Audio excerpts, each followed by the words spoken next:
Doctor RS Sudarshanam గారి 100 సమీక్షలు 11వ భాగం 2/1/20. కవన శర్మ అనే పేరున్నటువంటి కందుల వరాహ నరసింహ శర్మ, ఇంగ్లీష్లో KVN శర్మ, బ్రెయిన్ డ్రెయిన్ అనేటువంటి కథల సంపుటి.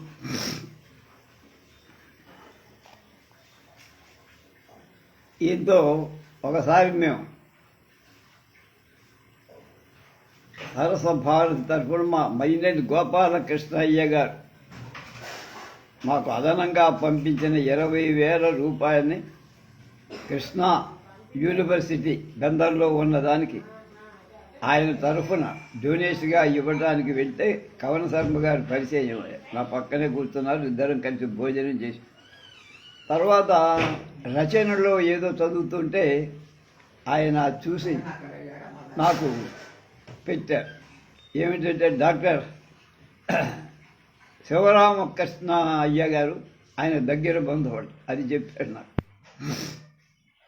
కాశీ రామేశ్వర మజిలీల ఒరబడిని హాస్యధ్వరులతో ప్రయోజనాత్మకంగా వ్రాయబడిన అమెరికా మజిలీ కథలు విశ్వవిద్యాలయాలు, పరిశోధనా సంస్థలు, నేటి శాస్త్ర పరిశోధనా సంస్థ తీరుతెన్నులు చక్కగా ఆవిష్కరి. ఈ సంపుటిలో 2వ భాగం నటించే మన వాళ్ళ కథలు. ఉద్యోగ నియమాలు జరిగే కుంభకోణాన్ని వెలమరిచి చెబుతారు. స్త్రీ పురుష సంబంధాలు, కుటుంబ వ్యవస్థ, సామాజిక న్యాయం, సాహిత్య వస్తు. కానీ ప్రత్యేక రంగాల్లో ఎదురయ్యే సమస్యలు, జరిగే అన్యాయాలు, అక్కడ వ్యక్తుల ప్రవర్తన సాహిత్యపరంగా సామాన్య జనానికి తెలిసే అవకాశం ఉండటం. ఆర్థర్ హెయిలీ రాసిన సర్పోర్ట్ హోటల్ అన్న నవలలు, తెలుగులో కొమ్మూరి వేణుగోపాలరావు రాసిన హౌస్ సర్జన్ నవల వంటి ఇలా ప్రత్యేక. ముళ్లపూడి వారి రాజకీయ భేతాళ పంచవింశతి హాస్య ధోరణిలో వ్రాసిన ప్రత్యేక రాజకీయాల్లో వ్యక్తుల ప్రవర్తన, అందులోని ఎత్తులు, పై ఎత్తులు, వాటి యథార్థ చిత్రణి ప్రధాన. హాస్యం కోసం కాదు, ప్రయోజనం కోసం. అది అలాంటి రచన ఈ బ్రెయిన్ డ్రెయిన్ కథలు. ఇవి సామాన్య పాఠకుడు నచ్చుతాయా లేదా అని ఒక సంపాదకుడు లేవదీసిన సందేహానికి ఆస్కారమే లేదు. శర్మగారి రచనలో క్లిష్టమైన విషయాన్ని సుగమం చెయ్యడమే కాక దాన్ని ఆకర్షణీయంగా చేసే ప్రతిభ కూడా వ్యక్తము.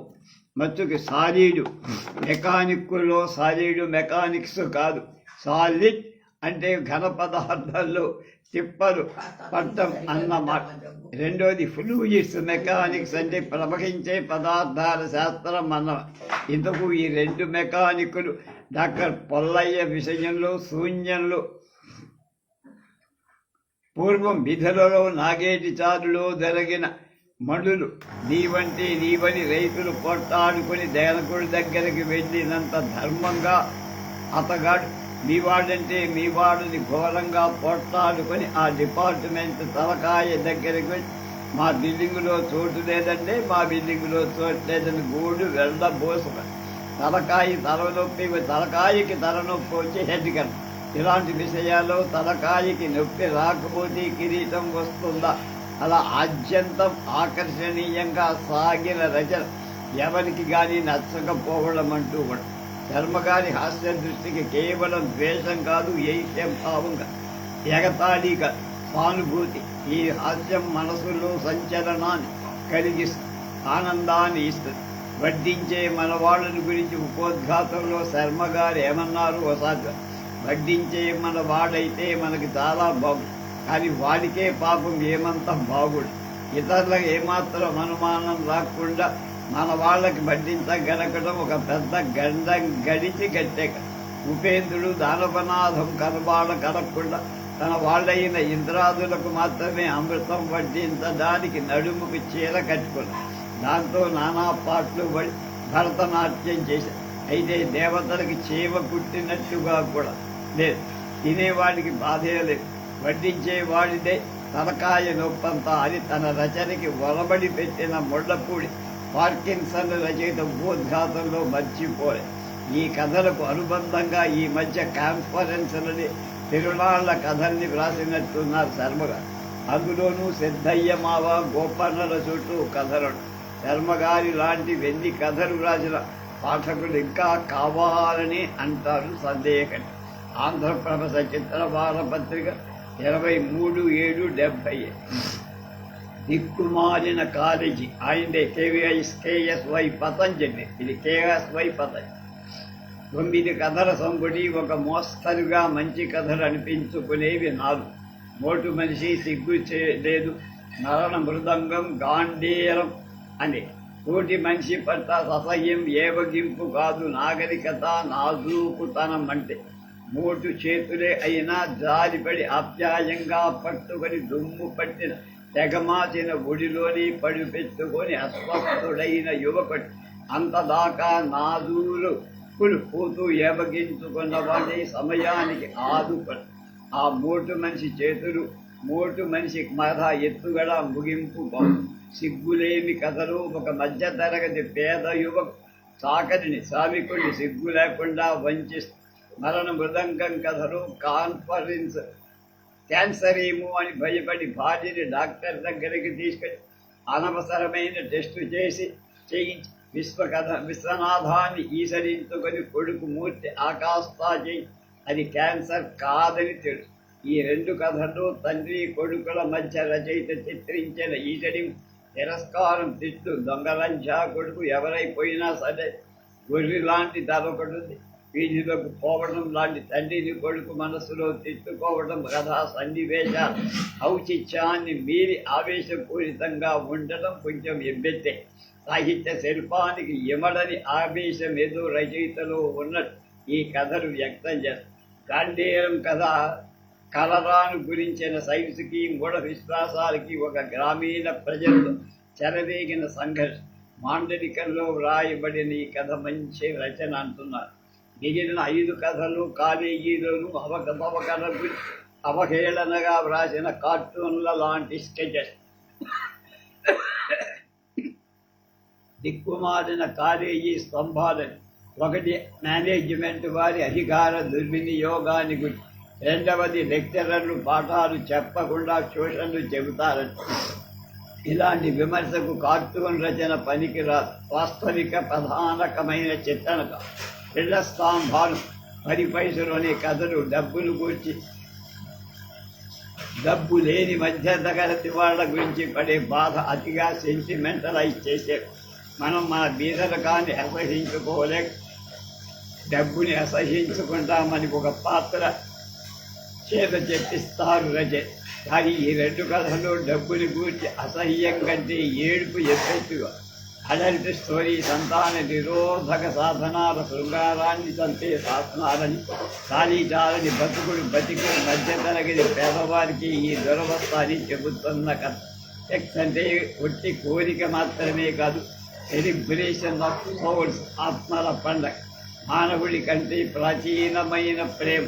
నేను పేదవాణ్ణి, పిల్లని పోషించుకోలేనేమో అన్న భయంతో ఉన్న పెరిగిము సుందరత, సున్నితము, పట్టు నా ఖయాలే తప్ప సెంటిమెంట్లు లేవు. ప్రకృతి నీచత్వం తలంచుకున్నాయి కనుక చరించగలడు, సిగ్గుపడడు. దీని సెంటిమెంటలిజం కింద బొత్తిగా తీసేయటానికి వీలు. రచయిత కొంత భావుకుడు అవటానికి అక్కడక్కడ వచనం వదిలి కవిత్వం రాస్తూ ఉండటం అనిపిస్తుంది. మీ చీకటి మీద పడి మనసుని పిసుగుతారు. తెల్లవారి నిద్ర లేచేసరికి వెళ్తురు రక్తిలాగా క్రూరంగా కంటిలో దిగబడి కత్తిలాగా. సంతోషానికి సందడికి సంబంధం ఉన్నట్టే దిగులుకు శబ్దానికి తొట్టెలక ఉంటుంది. భయం శబ్దాన్ని విరిచి చంపుతోంది. తప్పులు చెయ్యని తెరతాట్లుగా తిరుగుతున్నాడు అంతో అందరు. అవి వ్యక్తులు తీగలాగా సాగుతున్న తిరుమలరావు ఆలోచనపై నొక్కులు, అవి చెక్కులన్నమాట. భావుకుడు కాబట్టి సెంటిమెంట్ గురించి సెంటిమెంటలిజంగా కదిగలబడటం కనిపిస్తూ ఉంది. సంయమనం కుదిరితే చక్కని రచన చెయ్యగల లక్షణాలున్నాయి రచయిత. అత్తగారి కథలు భానుమతి రామకృష్ణ. సినీ తార భానుమతికి తెలుగు సాహిత్యంలో ఒక స్థానం ఏర్పరిచింది.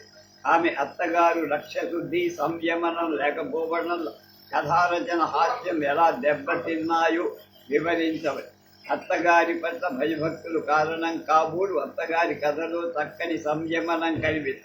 ఈ కథలో కథకురాలైన కోడలు మహా సున్నితంగా రాజకీయవేత్తలను తలదన్నే నేర్పుతూ పాఠస్థ్యంగా తప్పించుకొని తెరగల సముద్రం. ఆమె అత్తగారిని గురించి ఎక్కడా వాచ్యంగా లోపం రానివ్వదు. పూర్తి అంతా వ్యంగ్యం. పెదవి కదపకుండా పళ్ళు కనిపించకుండా నవ్వడు, పళ్ళు కనిపించడంగా నవ్వడు. అత్తగారి పాత్ర యొక్క వాస్తవిత కంటే కోడలి కథనం యొక్క వ్యంగ్య వైపు సున్నిత హాస్యం ఈ కథలో సాహిత్యపరంగా ప్రధానమైన విలు. అత్తగారు హాస్య పాత్ర అని వేరే చెప్పక్కర. మనస్థితికి వాతావరణానికి మధ్య అసాంగత్యం, ఇన్కాగ్రిటీ ఉండి దాని ఫలితంగా ఘర్షణ సాగినప్పుడే హాస్యం ఉత్పత్తం. అత్తగారి మనస్తత్వానికి బాహ్య ప్రపంచానికి ఎక్కడా పొందలేదు. అందుకే ఆవిడ హాస్యం పుట్టిస్తుందని సూత్రీకరించారు వడబడి గంటి కుటుంబం. ఆయన ఈ సంపుటికి వ్రాసిన పరిచయం, అత్తగారి పాత్ర కలం చిత్రం, పెన్ పిక్చర్, చక్కని సాహిత్య విమర్శ. పుస్తక పరిచయం అంటే ఎలా ఉండాలో అలా, యోగ్యతాపత్ర టెస్టిమోనియల్లా లేదు, అసంబద్ధంగా సత్య దూరంగానూ లేదు. ఇది ఈ పుస్తకానికి పట్టిన ఒక అదృష్టం. సాహిత్య అకాడమీ బహుమతితో పాటు కాలగతిలో వడివిడిగా అదృశ్యమైపోతున్న పాత్ర భానుమతి అత్తగారు. మణిమాణిక్యం కాంతం ఈ పాటికే పాతబడి మారుతున్న సమాజంలో కొత్త వన్నెలు దిద్దుకుంటున్న నాగరికతలు, పరివ్యాప్తమైన చదువు, పరిశ్రమలు, పట్టణవాసం, విదేశాల్లో ఇనుబడించిన రాకపోకలు వగైరా విషయాల ప్రభావంతో కొత్తదైన జీవన విధానంలో అత్తగారు పూర్వాచార పరాయణురాలైన ఒక బ్రాహ్మణ వితంతువు, సామాన్యమైన స్థితిలో పుట్టి పెరిగిన మనిషి. పట్నవాసంలో ఆర్జనపరుడై ధనుకుడైన కొడుకు ఇంట్లో చదువుకున్న కోడలి తన అత్తగారి మర్యాదను, ఆధిక్యాన్ని నిలుపుకునేందుకు పడే తాపత్రయం ఈ కథల్లో కనిపి. అత్తగారి తాపత్రయం ప్రవాహానికి ఎదురే ఓటమిని, భంగపాటుని, అజ్ఞానాన్ని, అసమర్థని కప్పించుకోవడానికి ఆమె చేసే ప్రయత్నం మరికొంత పరిహాసానికి కారణం అవుతూ. బారిస్టర్ పార్వతీశంలో హాస్యానికి ఆలంబనం సన్నివేశం, అత్తగారి కథలో హాస్యానికి ఆలంబనం పాత్ర పోషణం. ఆంగ్లంలో పీజీ బోర్డ్ హౌస్ సృష్టించిన బెట్టీ పోస్టర్ జీమ్స్ వంటి హాస్య పాత్రల కోవకు చెందుతుంది భానుమతి అత్తగారు. 7 బ్రిటన్లో జీన్స్ వంటి బట్టలు కనిపించి ఇంకో 10 ఏళ్ల తర్వాత మన దేశంలో భానుమతి అత్తగారు కనిపిస్తుందనే నమ్మకము కూడా లేదు.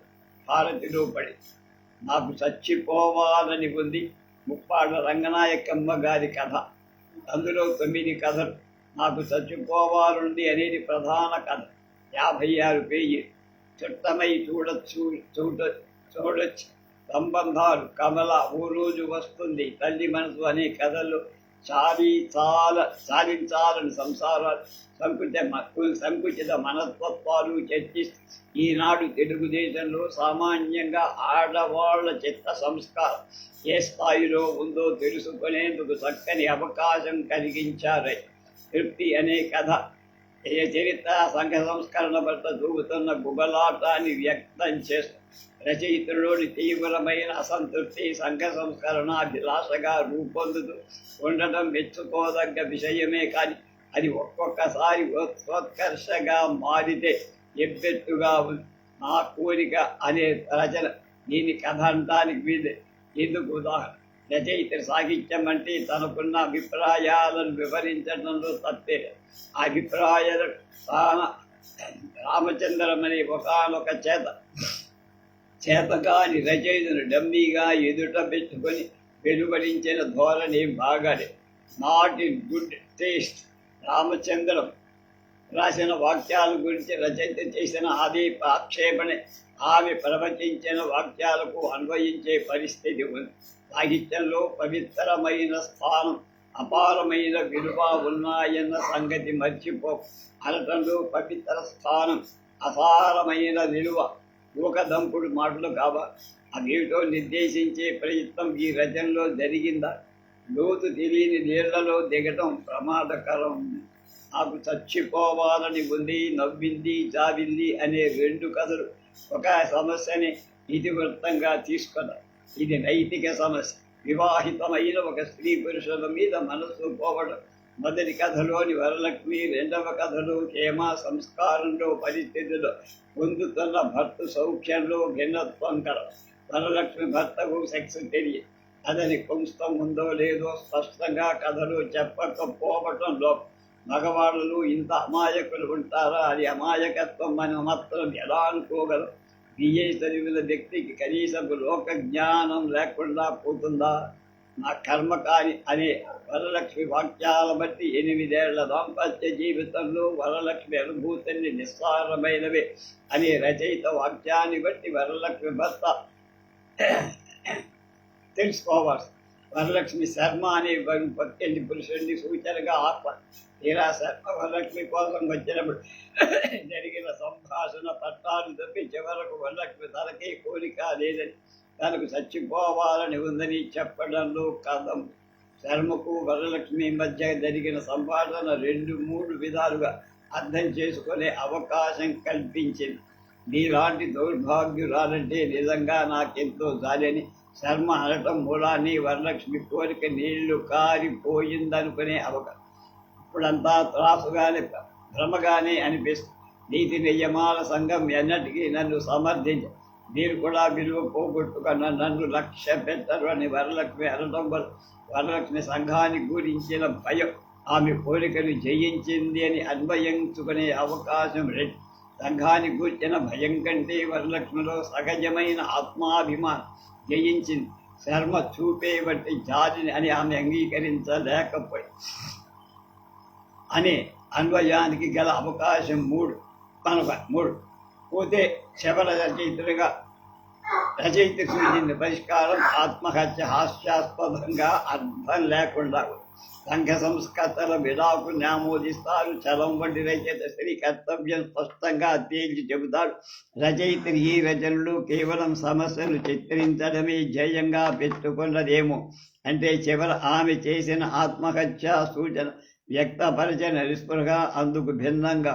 అందువల్ల ఈ కథ రచయిత ఆలోచన వైఫల్యాన్ని, ఆమెలో సంకోచాన్ని వ్యక్తం చేస్తూ ఆగిపోయి అయినప్పుడు సాధించిన సాహిత్య ప్రయోజనం ఏముంటుంది అంటే లేదండి. రెండవ కథలో హేమకు కలిగిన మనశ్చాంచల్య ప్రతిగా ఆమె భర్త ఉదాత్త నైతిక ప్రవర్తన గూర్చి సంఘటన కూర్చో.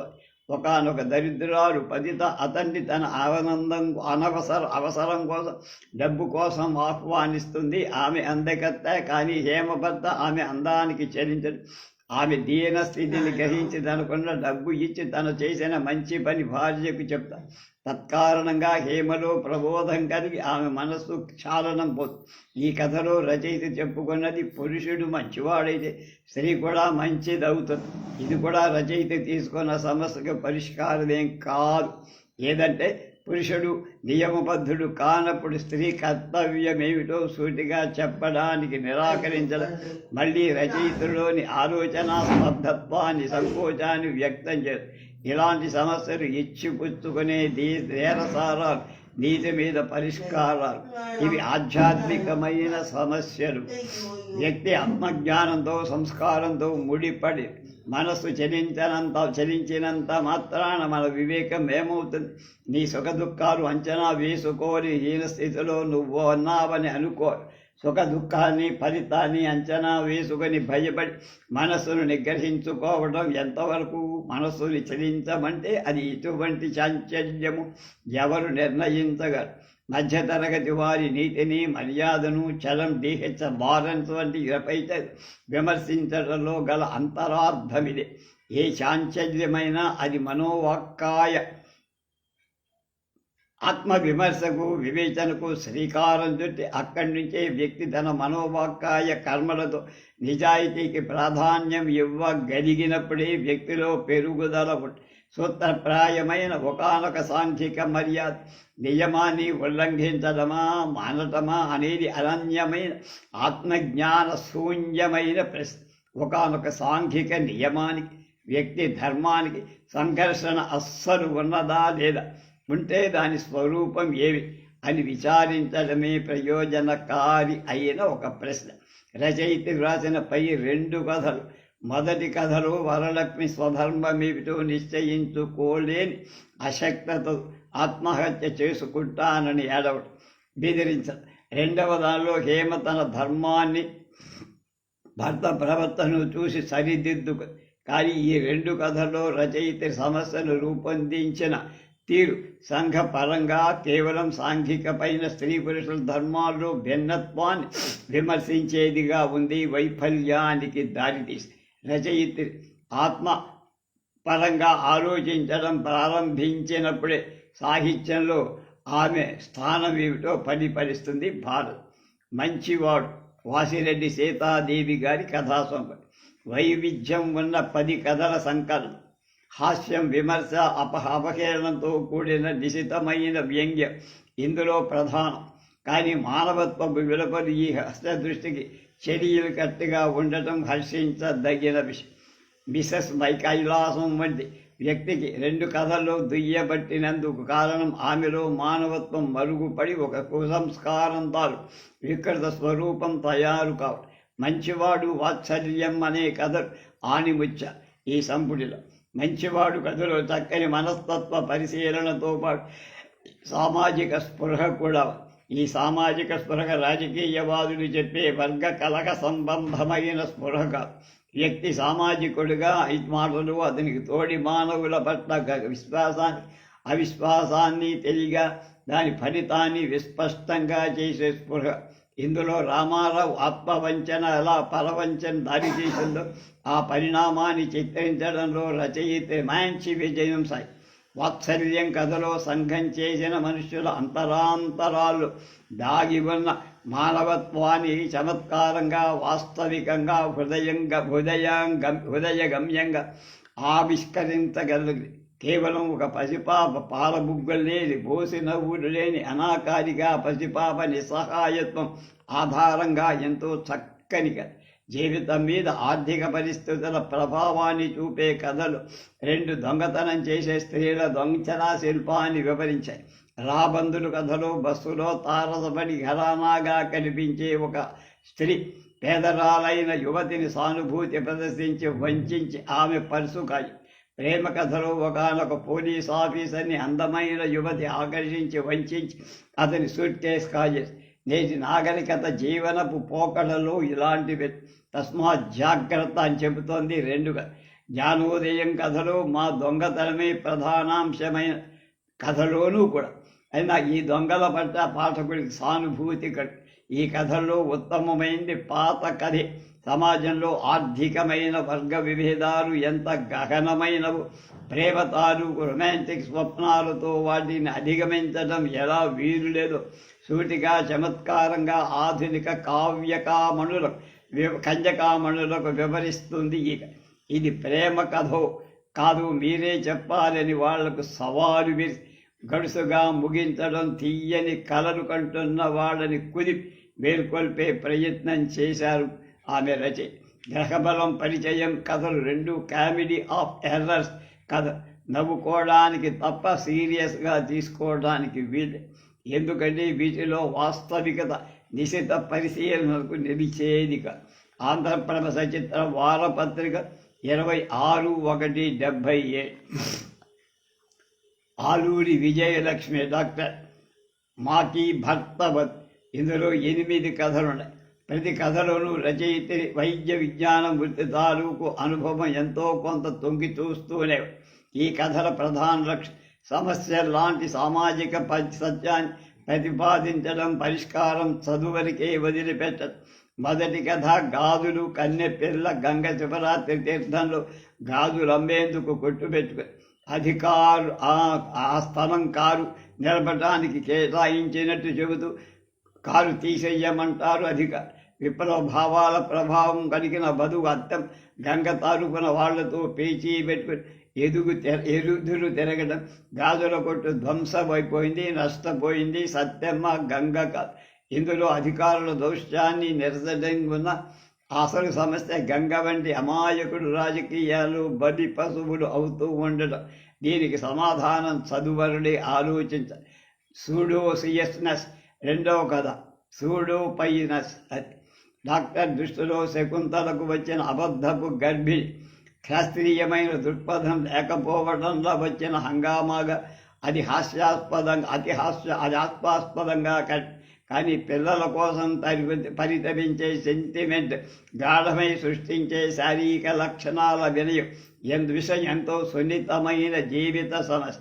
ఆ అవగాహన చదువురికి వదిలిపెట్టిన విషయమై వలయంలో వనిత చక్కని రచన. స్వేచ్ఛకి విశృంఖలత్వానికి తేడా ఏమిటో, ఆడదానికి వరంగా ఉన్న మాతృత్వమే ఆడపిల్ల స్వేచ్ఛకి మగవాడి స్వేచ్ఛకి ఎలా తేడాను సృష్టించిందో అలాగే ఉజ్వల అనుభవానికి నరకం చూశాక బాగానే అర్థమై.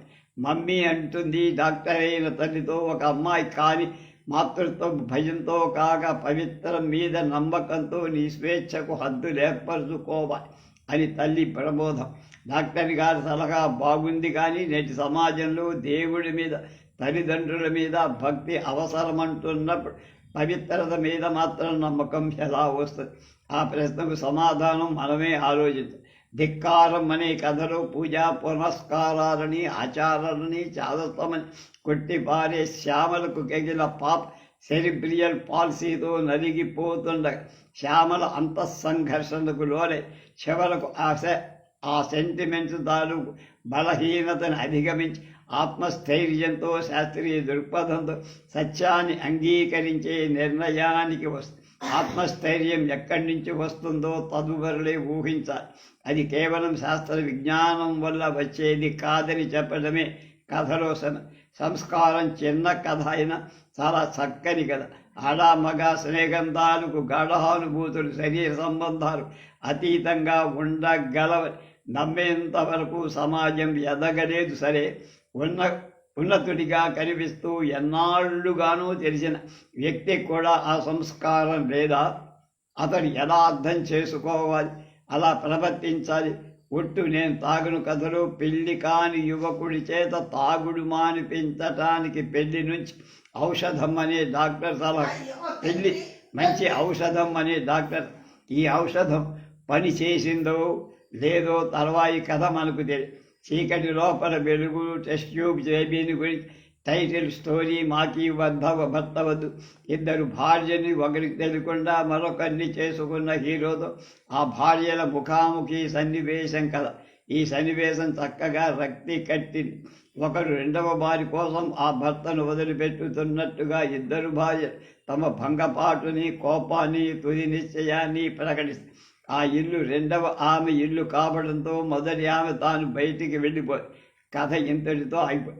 ఆవిత్తన కూడా రెండో ఆవిడ ప్రదీప్ని తన ప్లాట్లోంచి వెళ్ళగొట్టి శాశ్వతంగా అతని జీవితాన్ని తప్పుకుందని మొదటి ఆవిడ ఊహించలేదు.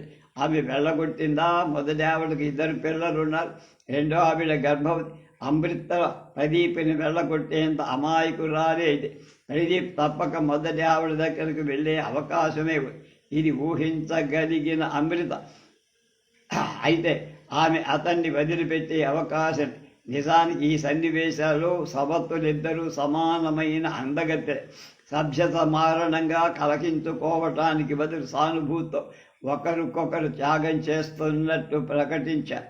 అంటే పర్యవసానంగా హీరోకి ఎవరు కావాలో నిశ్చయించుకోమని నోటీసు ఇచ్చారే తప్ప అతని ఇద్దరినీ అక్కర్లేదని వాళ్ళు చెప్పాలి. టైటిల్ ప్రకారం మాకి భర్త వద్దు అనేటైతే వారిద్దరూ ఒకటై మొదటి భర్తను ఇంట్లోంచి కెంటివేయటం జరిగింది. సన్నివేశంలో అలా జరగల. అందువల్ల ఈ కథ ఆ హీరో ఎవరిని ఎంచుకుంటాడు అనేది సదమని ఊహించుకోవాల్సిన ముగింపుగానే మొదటి కథ గాజులు తప్పితే మిగతా అన్నిలో కీలకమైన పాత్రలు డాక్టరే కావటం ఒక విషయం. ప్రతి కథలో కూడా ఒక డాక్టర్ సలహా నిక్షిప్తమై కనిపిస్తుంది. వాస్తవికతకు డాక్టర్ సలహాలు ఇవ్వగల అన్వయం. ఇది ఆలోచన అమృతం. ఆంధ్రప్రభ సచిత్ర వారపత్రిక 6/2/80. బీనాదేవి గారి డబ్బు డబ్బు డబ్బు డబ్బు టు ది పవర్ ఆఫ్ డబ్బు సినిమా కూడా వచ్చిన 11 కథల్లో 3 డబ్బు శీర్షికలు. ఈ మూడింటి కథలో కథకుడు ఒక లారీ డ్రైవర్ తన యాసలో సంచి చమత్కారంతో డబ్బు గలవాడని గురించి తన చుట్టూ కూర్చున్న కుర్రకారికి చెప్పినవి 3 కథలు.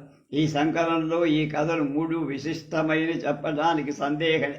హాస్యంలో, చమత్కారంలో, మాటకు మాట అంటించడంలో ఈ 3 కథల్లో క్యారెక్టర్ వెంకటేశు మరువరాని సృష్టి. మళ్ళీ మళ్ళీ చదవాలిపించే హుషారు ఉంది.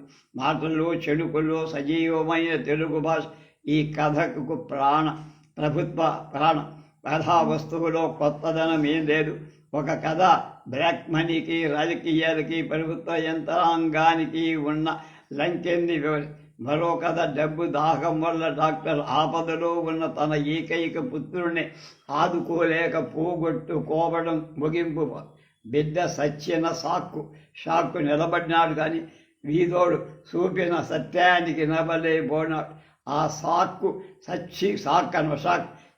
చచ్చిపోయిన ఆసుపత్రి వరండాలు దిక్కుమాలిన నెపంతో పడిపోనాడు డాక్టర్.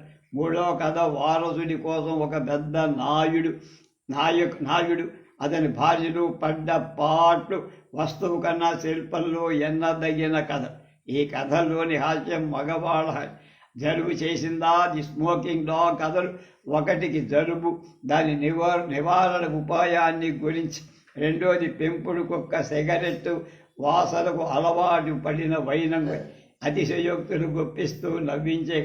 అది సర్వత్ర వచ్చేతని ఆరోగ్య నియమాలు, ఆహార నియమాలు పాటించే వాళ్ళని గూర్చి చక్కని హాస్యం. ఈ కథలో హాస్యం ఆడవాళ్ళ హాస్యం.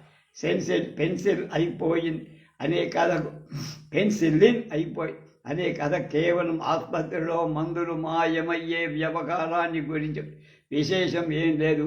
మిసెస్ అండ్ మిస్టర్ సక్సేనా చెయ్యని ప్రశ్న, ఇయ్యని జవాబు, ద ఎటర్నల్ ట్రయాంగిల్ ఆలోచింపచేసే కథ. వీటిలో స్వార్థ చిత్రాలు కానీ, చమత్కారంలో కానీ రచయిత నిశిష్టత యథావిధిగా వ్యక్తం అవుతుంది. మున్నా అనే కథ బంగ్లాదేశ్ విప్లవాన్ని గురించి ఒక పసివాడి దృక్పథంలో రాసిపై పేలవంగా ఉన్న కథ ఇదొకటి. శాతావాత మొగుడు మంచం నిండా ఉన్నాడని బుంచీకి సరిపడా ఉండడినే కూకున్నావు. నాలాంటిదే ఓ పాలి వెలిమిసి చేసేవాడిని పిలిస్తే ఈ పొద్దు బుధవారం బుద్ధి ఉండాలన్నాడు. అదేది బాబు, కాపీనా టీనా? కాపీ అయితే టీ పట్టుకురా, టీ అయితే కాపీ పట్టుకురా. 2 కాకపోతే ఏదైనా పట్ల. నీకెప్పుడు పరాసికాలే. నువ్వు ఆడదానిపైన అంటావని ఉండదు, ఆడదానిపైన అంటాదని ఉండదు. నీతో పరాసికాలే నాకు. నీ పెళ్ళామా దెయ్యమై నీ మొదటి దర్శనానికి వెళ్ళి చూడు ఎవరితో ఉంటోంది అని మగహాష్. అయినా ఆయనలా తుమ్ముతారు. బిందె నిండా పటాసు గంధకం అంటించినట్టు. మా కుక్కకి అంత ఆత్మగౌరవం ఉందని మాకు అంతవరకు తెలియదు. బూతు చెవిన పడగానే చక్కున మా వెంట వచ్చేసి ఒట్టి పాలంటే పొడి పొట్టి తీసిపోయిన ఆవుని ఇస్తా అనుకోండి. ఒట్టి మిరియాలు ఎక్కడ దొరుకుతాయి? మా వాడు మైనస్ రంప మహర్షి లాంటి వారు. మైనస్ రంప మహర్షి లాంటి. ఇది ఆడహాస్యం. రచయిత్రి సవ్యసాచి అనుకోవాలి. ఆంధ్రప్రభ సచిత్ర వారపత్రిక 14/7/76. ఆంధ్ర యువకుడ దారి ఎద్దనపూడి సులోచనారాణి. ఇందులో 4 కథలు. మొదటి 2 సేమ్ అసమర్థుడు కథలు. ఇదివరలో మాసపత్రికలలో ముద్రణపై. మిగిలిన 2 ప్రచురణకర్తల భాషలో సినిమా కథల తొలి రూప. షేమ్ అనే కథ ఫార్ములా కథ. తండ్రి వ్యభిచార గృహానికి 20 ఏళ్ల నవోఢ కోసం ఎదురు చూస్తే ఉండే. తలుపు తీసుకొని అతని ముద్దుల కూతురు కాలేజీ హాస్టల్లో ఉంటున్న అమ్మాయి ప్రవేశం. ఇద్దరు షాక్ అవుతారు. అమ్మాయి పారిపోయి ఆత్మహత్య చేసుకోండి. ఈ ఫార్ములా ప్రకారం ఇదివరకు చాలా కథలు వచ్చాయి. ఈ కథలో విశేషం తండ్రి కూతుళ్ళు వ్యభిచార గృహాల్లో తారసడానికి దోహదం చేసిన పరిస్థితిని గురించి రచయిత చేసిన అన్వేషణ. రచయిత్రి ఈ సన్నివేశాన్ని బాధ్యతంతా పెద్ద మనిషి భార్యామణి ఆ అమ్మాయి తల్లి అయిన సుజాత కాబోలు మీదకి నెట్టేశారు. ఆవిడ కెరీర్లో లేడీ కావడంలో భర్తను కుమార్తె అశ్రద్ధ చేయటం కారణం. ఈ కథలో సున్నితమైన పాయింట్ సరిపోదు. ఆ అమ్మాయి తాను వ్యభిచారానికి ఎందుకు వెళ్ళవలసి వచ్చిందో స్నేహితురానికి వివరిస్తూ ఉత్తరం రాస్తుంది. అక్కడ తండ్రి ఎదురైన ఈ రహస్యాన్ని మాత్రం దాచిపెట్టి తండ్రికి బదులు ఎవరో తెలిసిన వ్యక్తి అంటూ వ్రాయడం. ఆ ఉత్తరం చదువుకున్న తండ్రి మనస్థితి 35 పేజీలు సాగిన ఈ కథలో శిల్పమేమీ లేదు. రెండో కథ అసమర్థుడిలో గోపాల నిరుద్యోగి, పిల్లల్ని పోషించే స్తోమత లేనివాడు. మామగారు అతన్ని అసమర్థుడని ఈసరించుకుంటాడే కానీ సాయం చేసే ప్రయత్నం చేయి. దురదృష్టవంతుడైన గోపాల నికృష్టపు బతుకులో చివరికి తను చెయ్యని నేరాన్ని జైలు పాలవుతాడు. భార్య పిల్లలు పుట్టిల్లు చేరుతారు. కథలో అర్థం కాని విషయం గోపాలరావు చదువైన బంధువులు కానీ మిత్రుడు కానీ ఎవరూ చెయ్యకబడు. ఆస్తిపాతులు చెల్లిగపోయినా లేకబడు. చెప్పుకోదగ్గర ఆర్థిక స్తోమతి ఉన్న తండ్రి పెద్ద కూతుర్ని ఇలాంటి దరిద్రుడికి తెలివి ఎలా పెట్టాలని సందేహం. తెలిసి కట్టబెడితే ఉద్యోగమో బతుకు తెరువో చూపించే బదులు ఎందుకలా ఈసడించుకుంటాడని మరో రచయితలు వ్యక్తం చెయ్యదలుచుకున్న భావం. గోపాలం భార్య పతివ్రత శిరోమణి, గొప్ప సహనశీలి, సాధ్విక నామధేయురాలి, శాంతమ్మ స్త్రీలకు అతని ప్రాయురాలని ఆదర్శప్రాయులని. ఈ కట్టు కథంతా శాంతమ్మ కోసమే మలచబడి, అందుకనే కథలో పస కనపడ్డ. సినిమా కథలుగా మిగిలిన 2 కథలు పనికొస్తాయో లేదో సినిమా వాళ్ళే నిర్ణయించుకో. పాఠకుడికి పాతక చింతకాయ పచ్చడిగా మహాబోరుగా ఉంది. 2 కథలు సాహిత్యపరమైన విలువ అస్సలు లేదు, సున్నా. రచయితరికి నవలా రచనలో ఉన్నదనే ప్రతిభ కథ రచనలో అంటే ఈ కథలో ఎక్కడ టార్చిలైట్ వేసినా కనపడలేదంటారు ఆర్ఎస్ సుదర్శన. ఆంధ్రప్రభ సచిత్ర వారపత్రిక 16/6/70. డాక్టర్ కేవి కృష్ణక్ అంటారు. ఆయా అక్కినే నాగేశ్వరరావు గారి ఫ్యాన్ ఆమె. ఇందులో 10 కథలు, 3 కథలు తప్ప మిగతావన్నీ ప్రేమ కథ. ఆ 3 కథల్లో మంచి రచన కర్మయోగి, అది అనుభూతిపరమైన నిజాయితీ కలిగిన రచయిత తాను తాతయ్య పట్ల పెంచుకున్న మమతానుబంధాన్ని అభివ్యక్తం చేస్తూ ఆయన వ్యక్తిత్వాన్ని ఉదాత్తంగా మనోజ్ఞంగా చిత్రించారు. జాతస్య మరణం ధ్రువం అన్న సత్యాన్ని అంగీకరిస్తున్న ప్రశాంత మనస్కత కథ చివర ధ్వనింపచేయదు. కథలో వ్యక్తమైన ఆవేశానికి దుఃఖానికి స్వస్తి వాక్యం పలకడు. ఈ కథలకు మంచి వన్నె తెచ్చి నువ్వు పాస్ అయ్యావు రవి, అది ఒక మెడికల్ స్టూడెంట్ పరీక్షలో ఫెయిల్ అయ్యానన్న అపోహతో నిస్పృహతో ఆత్మహత్య చేసుకున్న తన దాకా వస్తే కానీ అని కథలు డబ్బు కోసం అనవసరమైన ఆపరేషన్ చేసి కుర్రాడి ప్రాణాలు బడిగొన్న డాక్టర్కు పడ్డ శిక్ష. తన కొంత కొడుక్కి ఆపరేషన్ చేసేందుకు సమయానికి ఏ డాక్టరు దొరక వాడు మరణిస్తూ ఉంటే నిస్సహాయం చూస్తూ ఉండిపో.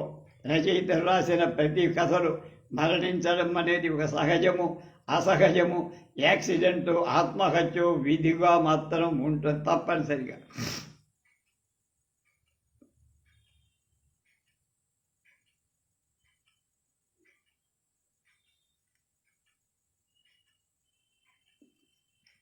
ప్రేమ కథలు ఏడింటిలోనూ వైవిధ్యం తక్కువ.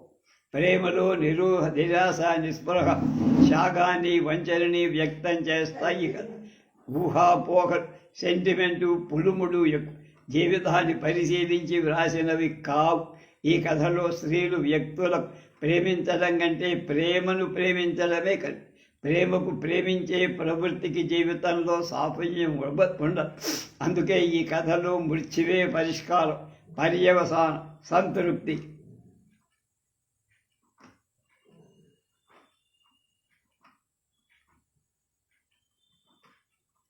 వీటికి కథలు అనడానికంటే తనలో తానుగా self absorbed and self regarding అనే ఊహల్లో భయాలు లేచిపోని కన్నెపిల్ల మధురోహల విషాదాంత స్వప్నాలు అనడం సబ. మనసు ఒకరికి మరొకరికి అయిన శరీరం ఒక్కడికే అయినటువంటి స్త్రీల పాటలు ఈ కథల్లో సామాన్య శాంతిప్రియ కథల్లోని మాటల్లో కానీ ఆత్మహత్య కానీ శాంతి వదిలిపెట్టకపోయిన మగడిని మళ్ళీ ఆ కట్టుకున్న పూర్వపాసిని ప్రేయసి నర్మద వ్యక్తిత్వం కానీ ఔచిత్యానికి భిన్నంగా కృతజ్ఞంగా అలాగే ఈ కథలన్నిటికీ ఒక ఆత్మార్పణలోని సెంటిమెంట్ హాస్యాస్పదంగా తేలి చాలా ఎబ్బెట్టుగా ఈ కథలో 50 ఏళ్ల పై వయస్సులో కలుసుకున్న భగ్న ప్రేమ మగవాడు వివాహకుడు స్త్రీ కూడా అవివాహితుడిగా నిలిచిపోయి అలా మాట్లాడుకుంటారు. 50 ఏళ్ళు శ్యామలగా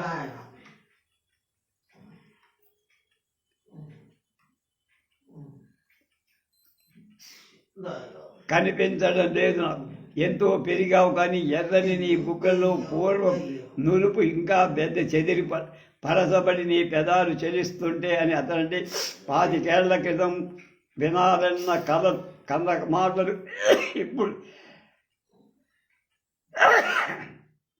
ఈ విధంగా లభించాయి. శరీరాలు కలిసే ప్రమాదం ఉందని అతడు ట్రాన్స్ఫర్లో చేయించుకొని వెళతాను. ఈ కథలన్నింటిలో కొంత మంచి కథ మిథ్యాబింబ. కవి అయిన డాక్టర్ ప్రేమించిన స్త్రీ బ్రెస్ట్ క్యాన్సర్కి ఆపరేషన్ చేస్తాడు. అతలోని కవికి డాక్టర్కి సంఘర్షణ చాలా బాగా చిత్రించి ఆంధ్రభవ సచిత్ర వారపత్రిక 14/4/76 ఇవాళ చివరిది. కొత్త నిజం రాజీవ.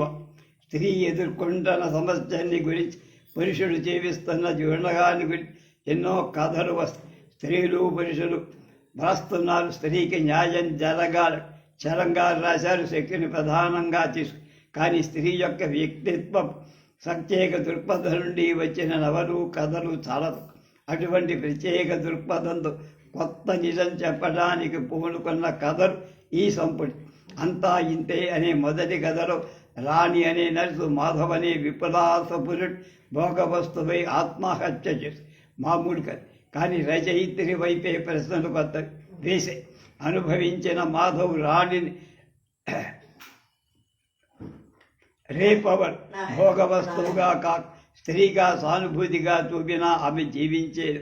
ఇక్కడ పెళ్లి వైగైరా సమస్యగా స్త్రీ యొక్క వ్యక్తిత్వం దాని గుర్తింపు సమస్య. రాణి మాధవ్ వలలో పట్టానికి కారణం రాణిలో ఉన్న వ్యక్తిత్వం స్వేచ్ఛ స్వాతంత్రం కావాలనే ఆశ. అది లేకుండా తన విధి పరిధుల్లో చైతన్యం లేకుండా ఉంటే ఈ చితి జరిగేది కాదు అంటుంది. పోనీ జరిగిందేదో జరిగింది. కుక్క కతికిన ప్రసాదం మనిషి ముట్టచ్చా అంటూ రాణి ప్రశ్నిస్తే ఆమె బావ సమాధానం రేపు చెబుతానని ఆమెను నిరాశపరు. అతను అప్పుడే నేను తింటానంటే రాణి బతికేదేమో అంటుంది. పోని బావ పెళ్లి చేసుకోవడానికి సిద్ధపడకపోయిన రాణి మాధవ్కు లొంగిపోయిందన్న వార్త విన్న మాధవ్ స్నేహితులు రాణిని ఒక్కరను తమ భోగవస్తువుగా చేసుకోవాలని కోరిక వ్యక్తం చెయ్యరన్న భరోసా ఉన్న ఆమె బతికేదేమో అంటుంది రచి. వ్యక్తిత్వం తాలూకు విధానంలో తాలూకు వికాసం కోరే ప్రతి స్త్రీ కాలు జారే ప్రమాదం ఉంది. కానీ ఒకసారి జారితే స్త్రీకి సంఘంలో మార్గాంతరం లేదు, రక్షణ లేదు, సానుభూతి గౌరవం ఏమీ ఉండదు. ఈ విషయంలో పురుషుడికి స్త్రీ మధ్య ఎంత అసమానత్వం అనే భావాన్ని ఆవేదనతో రకరకాలుగా ఈ సంపుటి కథలన్నింటిలో రాజీవి వ్యక్తం చేసి ఇక్కడ రచయితలు కోరుకున్నది వ్యవస్థలో సంస్కరణ కాదు, హక్కులు కావు. స్త్రీ శీలం బట్ వ్యక్తిత్వం బట్ పురుషుల దృక్పథంలో రావాల్సిన నైతిక వ్యవస్థలో రావాల్సిన మౌలికమైన భావింప ఈ కథల్లోని విప్లవాత్మక మౌలికమై ఆలోచింపచేసే కొత్త నిజం అనే చివరి కథలు వివాహ వ్యవస్థని పురుషుడు స్వార్థాని కోసం ఉపయోగించుకోవడమే కాక అడుగడుగున స్త్రీని వేటాడడానికి కూడా ఎలా ఆయుధంగా ప్రయోగిస్తాడో చిత్రించబడి. కానీ రచయితకి చూపిన పరిష్కారం మోహన్ అనే యువకుడు స్వాప్నిక రాకుమార్ చక్రం అడ్డవేసి ఆ దగాపడిన స్త్రీని చేపట్టారు. ఆత్మహత్య ఎలా పరిష్కారం కాదు, కళా కల్పన కూడా స్త్రీ సమస్యకు పరిష్కారం కాదు. రచయిత్రి వ్యక్తిత్వం అంటూ స్త్రీలో ఏ ప్రవృత్తిని వర్ణిస్తున్నదో ఆ ప్రవృత్తిలో సృజనాత్మకంగా యథార్థ ప్రపంచాన్ని ఎదుర్కొనే దారుఢ్యం అలవర్చుకోవడమే స్త్రీ పరిష్కారము. వ్యక్తిత్వము, స్వాతంత్రం ఒకరు ఇచ్చేవి, మరొకడు పుచ్చుకునేవి. ఈ కథలో స్త్రీ వ్యక్తిత్వాన్ని గురించి, సహజ ప్రవృత్తిని గురించి రచయిత్రి ముసుగు లేకుండా నిర్భయంగా చెప్పిన మనస్తత్వ విషయాన్ని ఈ కథకు కొత్తదనం ఇచ్చి అంతా ఇంతే కథలు రాని మనస్తత్వంతో డ్యూటీ చేయడం, పుస్తకాలు చదవడం విసుగ్గా ఉంది. కోయిలంబల రెక్కలు దిగంతాలకు ఎలుగెత్తి ప్రకృతిలో పాడుకోవాలి. ఎగిరిపోతే ఎంత బాగుండని సినిమా పాట. కనీసం సీతంబల ఏం రావణాసురుడు వచ్చి ఎత్తుకుపోయి ఏ అరణ్యంలో వదిలేస్తే బాగుండు. ఆమెకు అలాగే రాఘవ ఈ కథలో తన వ్యక్తిత్వం వికసించకుండా అవరోధమైన వాతావరణాన్ని సానుభూతిలో డాక్టర్ హాస్టల్ వార్డెన్ భూసి సడలించి రాగమయ్య అనే సంగీత జ్ఞానం ఉన్న అనాథలు పైకి తీసుకురావాలి. కానీ ఆమె ఇచ్చిన స్వేచ్ఛలు విశృంఖలంగా విస్తరవిడిగా పతనమైపోయి రగులుకున్న వ్యక్తిత్వం. ఆకలి కథ ఒక టీచరమ్మ స్వాగతం. తనకి అందముంది, ఆకలితో ఆరగాగిన అందం, ఆకలి కప్పేసిన అందం. తనకు ఆశ ఉంది, ఆకలి దోచేసింది. 30 ఏళ్లకే ఆమెకు కావాల్సింది ఎవరు ఒక మగ ఉద్యోగం వల్ల ఒక ఆరది దీనురాలు. ఆకలి తీరదు. ఏమిటి పరిష్కారం? చైతన్య స్రవంతి పద్ధతిలో వ్రాయబడిన ఈ చిన్న కథ శక్తివంతమైన శరం కథల. ఎవరు గొప్ప అనే కథలు మంచివాళ్ళం అనిపించుకోవడం కోసం ప్రేమను, కోరికను వ్యక్తం చేసుకోలే బలహీనులం. జీవితం అనుభవించే ధైర్యం లేని చవట దద్దమ్మలం అంటుంది. అందరూ మంచి పిల్ల అనుకునే నలుగురిని మార్చిన ప్రవర్తనను సమర్థిస్తూ మార్పు వస్తోందనే కథలు. పెళ్ళయిన సూర్యం మంజులా అనే వయసులతో స్నేహం చేసి ఇష్టపడి ఆమె తన దాన్ని చేసుకోవాలన్న నిర్ణయాన్ని పెళ్ళాం మోహింతూ చెబితే ఆమె ఆమోదించడమే కాక నాకు భలే గర్వంగా ఉందండి అని. అందుకు కారణం ఆమె భర్త నిజాయితీని హర్షించటం. అంతేకాదు, ఒకరికి కట్టుబడని వాడు తప్పకుండా ఇద్దరి మధ్య ఇదే కట్టుబడతాడని భరోసా కూడా ఆమెకు ఉందట. స్త్రీ దృక్పథంలో కూడా ఇలాంటి విప్లవాత్మకమైన మార్పు రావాలనే రచయితల ఊహ కాదు. సాధ్యమా? 2 అనే కథలు పెళ్లి కాని యువతి, 2 ఏళ్లలో వితంతువైన యువతి, ఇద్దరు కూడా సెక్స్ లేని 3 వారిన జీవితాలు గడుపుతున్నారన్న ఈసడింపు వ్యక్తం చేసింది రచన. ఏతావత స్త్రీ వ్యక్తిత్వాన్ని గురించి ఇంచుమించు చలంతో ఏకీభవిస్తూ తన ప్రత్యేకమైన రచనా విధానాన్ని ఎబ్బెట్టు లేకుండా శక్తివంతంగా చెప్పగలిగిన ఏ శక్తిని అభివ్యక్తం చేసుకున్న ఈ రచయిత విస్పష్టమైన సామాజిక స్పృహతో యథార్థ ప్రపంచాన్ని గమనించి ఆలోచన ధోరణి నిర్మాణాత్మకంగా రూపొందించుకోవాల్సిన అవసరం ఎంతో ఉంది అని సుదర్శన్ గారు చక్కని సలహా ఇచ్చారు. ఆంధ్రప్రభ సచిత్ర వారపత్రిక 10/1/76. రేపు ఆంధ్ర సారస్వత సమితి బందరన్ వాడు ప్రచురించిన దర్పణం కథ